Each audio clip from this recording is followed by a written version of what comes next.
Vini Júnior era para ter marcado uns 4. Matheus Cunha surfou e Ryan, que jogo do moleque. Estamos classificados para a fase 16 avos da Copa do Mundo. Salve, salve rapaziada, canal 7337 aqui, 7337, caso você não saiba, é a minutagem na qual o Hugo Souza acabou com o sonho da porcada no Campeonato Paulista de 2025. Mas hoje, como vocês já sabem, já foram previamente avisados, iremos falar de seleção.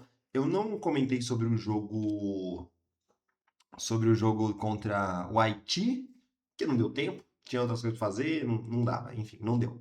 Mas vamos falar agora sobre o jogo da Escócia que acabou de acontecer. Vamos falar sobre como que jogou a seleção. Para mim, esse foi o melhor jogo da seleção entre os três que a gente disputou: Marrocos, Haiti e agora Escócia, tá?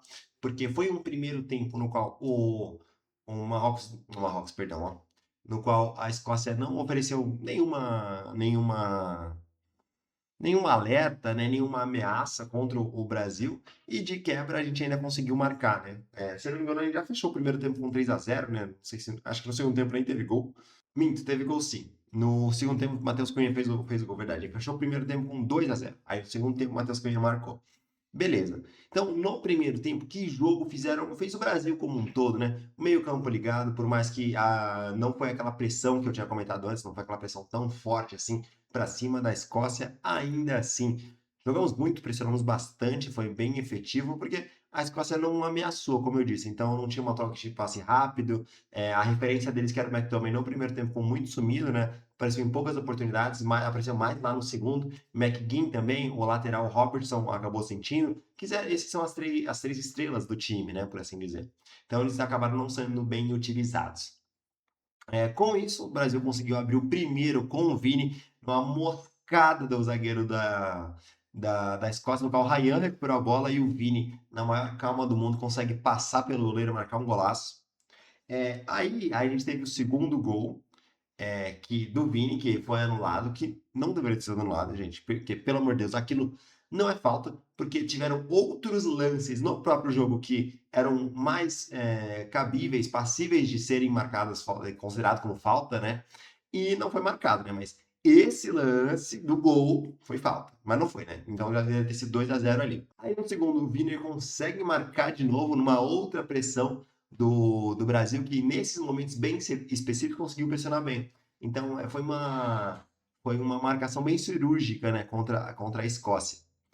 E aí, quando acaba o primeiro tempo, que poderia ter acabado 3-0 já com o hat-trick do Vini, a gente volta para o segundo, quase que no mesmo posicionamento do primeiro, né? Não em termos de substituição, mas em termos de posição dos times, eu quero dizer, de atitude dos times, né? Que foi basicamente a mesma coisa. A Escócia começou a abrir um pouco mais, começou a tentar um pouco mais, só que aí veio um surfista, Matheus Cunha, e marca o terceiro gol do Brasil. Então, assim, a partir daí o jogo já estava praticamente liquidado, né? Por conta, como eu falei, das atitudes dos times. Acontece que, diferentemente do que foi, por exemplo, a Espanha no último 4-0 que eles marcaram, o Brasil continuou. Obviamente, a Escócia começou a encontrar mais espaço, então conquistou alguns escanteios, tiveram duas ou três boas defesas do Alisson em jogadas aéreas, então tem que tomar muito cuidado para os próximos jogos, porque em alguns lances era o Scott McTominay, que é um jogador de 1,90 contra o Douglas Santos, não, o Douglas Santos ou o Danilo, se não me engano, tá? E cada um com 1,78, 1,80 no máximo. Então é óbvio que eles vão perder esse duelo.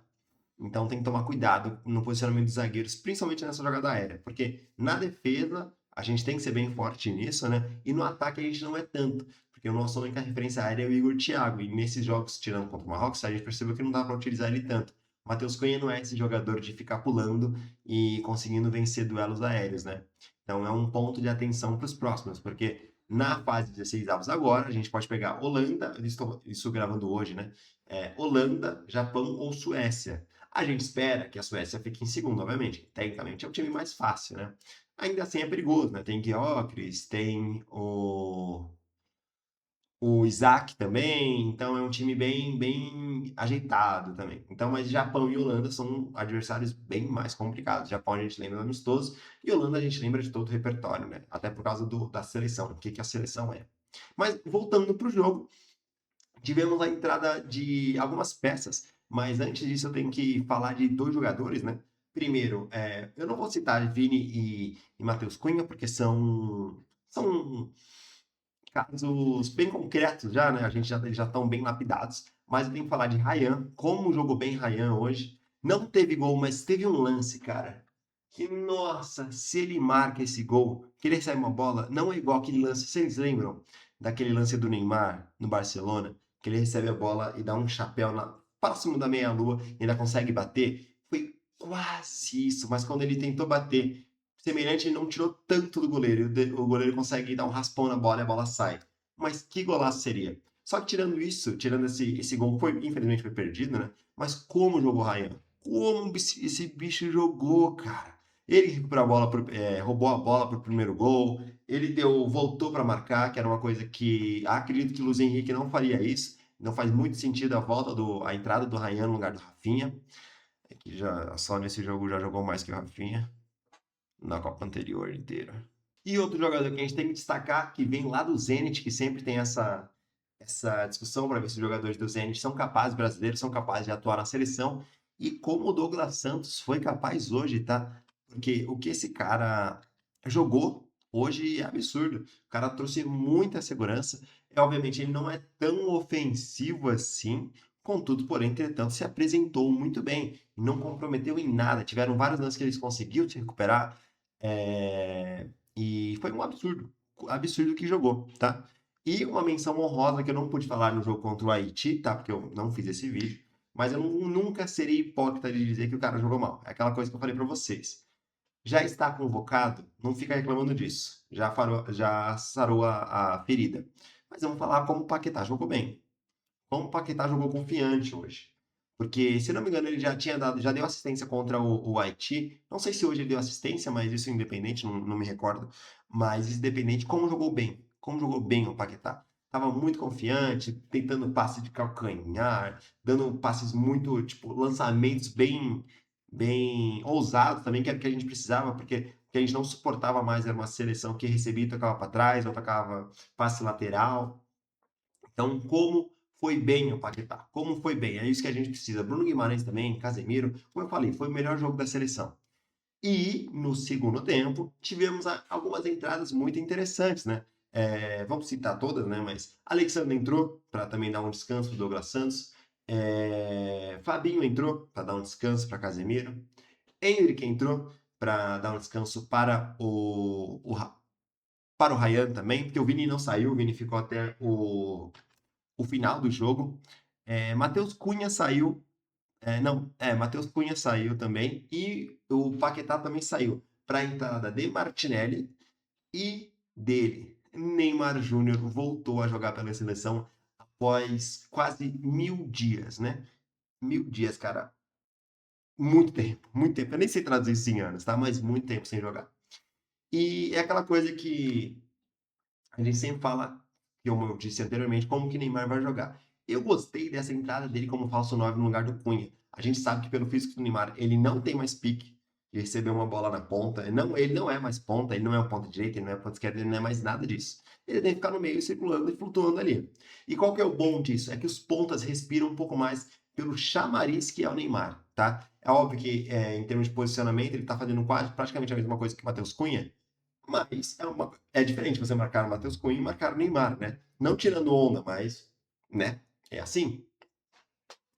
Então, quando o Neymar entra, é óbvio que você vê, tipo, como a Escócia tentou fechar 3 até 4 jogadores nele. Obviamente, não assim, colados ele aqui, assim, mas espaçados, né? Então, o Neymar aqui, eles fecham o triângulo, eles fecham o quadrado. Isso dá espaço para Vini, para Endrick, que foi o que aconteceu. Mesmo o Neymar circulando na meia-lua, indo buscar a bola até, tipo, no meio campo, devolver bola, receber, distribuir, como ele faz, ainda assim, ele buscando esse jogo, Vini e Endrick tiveram mais espaço. E como consequência, aí infelizmente a gente não conseguiu ampliar o placar, mas como consequência, tiveram muitas outras oportunidades. Desde chutes do próprio Neymar, que foi no goleiro, a Vini fazendo a jogada dele de ponta, ao Endrick tendo ainda um pouco de indecisão em alguns chutes que poderia ter dado, mas ainda assim aparecendo muito bem. Ou até chutes do Paquetá, que surgiram um pouco. Ah, não, perdão, o do Paquetá foi um pouco antes.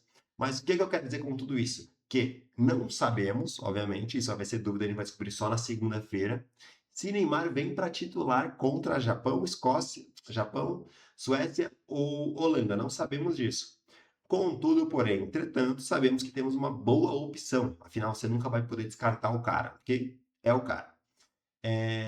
Então, fica essa pulga aí na orelha do Ancelotti. E que bom, né? Que a gente tem a opção do Cunha, que, tipo, não faz sentido você tirar ele, né? Tipo, 2 gols, não, 3 gols nos últimos 2 jogos. Vini Júnior também, se não me engano, 3 gols também nos últimos, não, 4 gols nos últimos 3 jogos. Então, não dá pra você tirar o cara, né? E isso é a mesma coisa pro Ryan. Também não vejo sentido em tirar o Ryan e fazer o Cunha, e não quero esse plano, né? Em tirar o Ryan, fazer o Cunha e ir pra ponta, não acho que faça sentido também porque o Ryan foi muito bem, essa recuperação de bola foi muito necessária. E contra times desses três que a gente citou, vai precisar muito de físico. E o Neymar não está entregando esse físico, apesar de entregar muita qualidade, mais que todo mundo, mas esse físico ele não entrega, isso é muito necessário. Então, são essas dúvidas aí que a gente vai acabar surgindo por aí. Então, eu quero saber de vocês agora, o que vocês acham, o que vai acontecer. E nessa semana aí a gente ainda vai falar de Corinthians, tá? Muita coisa aconteceu. Teve o processo da Lena Pereira, que perdeu contra o meu timão, glória a Deus, né? Fica reclamando de blog. Eu nunca vi isso, de blog difamatório, sendo que o blog não tem nada a ver. É tipo ela reclamar de um comentário do YouTube. Tivemos outro processo contra o vice-presidente do Corinthians, envolvendo, se não me engano, a Nike também, mas ele já estava afastado. Tivemos a fala do Marcelo Paes referente aos salários atrasados, que eu achei horrível, mas a gente já comenta disso. E a volta do Corinthians aos treinamentos, né? Volta do Fernando Diniz, que já tinha voltado, mas não é nesse vídeo, vai ficar muito grande. Fechou? Então não se esqueça de deixar seu like, se inscrever e todo aquele resto que você já sabe. Fechou? Valeu, falou!